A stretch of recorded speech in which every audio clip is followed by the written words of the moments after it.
At the end of the 2022 season, Jacob deGrom has said he plans to opt out of the final year of his contract, walking away from $30.5 million. He's very likely going to command a deal of somewhere in the neighborhood of $200 to $250 million over 4 to 5 years.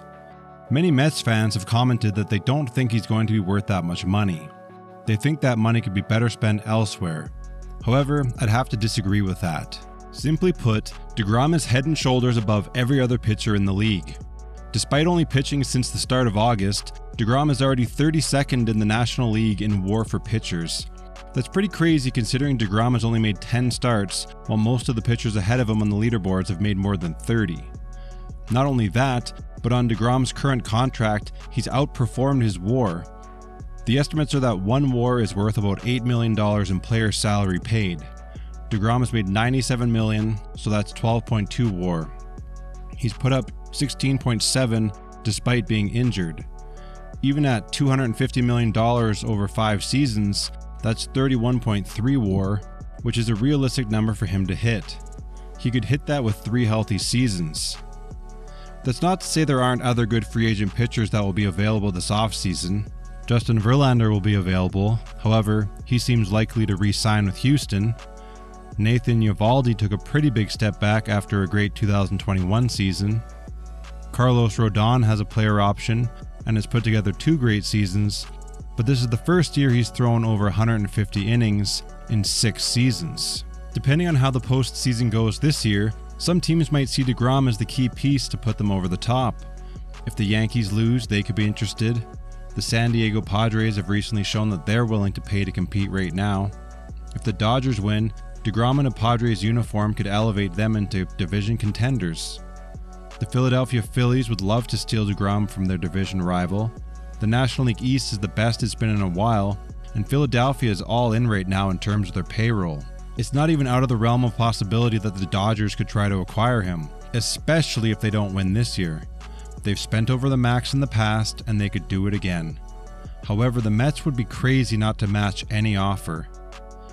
The fact that deGrom has returned from each season with an increase in velocity for every season between 2016 and 2021, and an increase in strikeouts, just shows how hard he works at getting better. His walk season this year is lower than any other starter in the National League. Not to mention that despite the small injuries, he's led all pitchers in WAR between the last 5 seasons.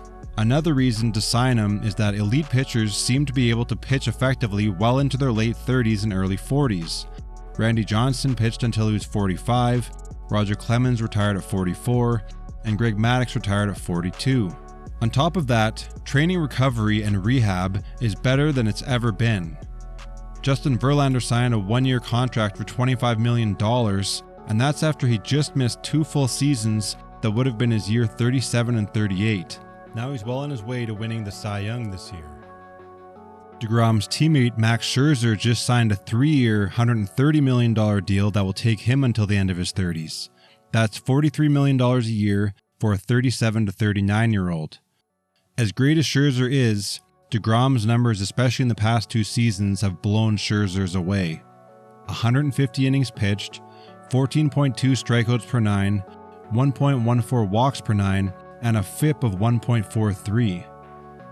If those results were done over the course of 1 season, he'd have a FIP minus of 35, which would be the second lowest of all time, behind only Pedro Martinez's 1999 season, which is often considered to be the greatest pitching season in MLB history. So as Teddy KGB said in Rounders, pay that man his money. What do you guys think? Where does deGrom go this offseason, and how much is he getting paid? Would you sign him? Let me know in the comments.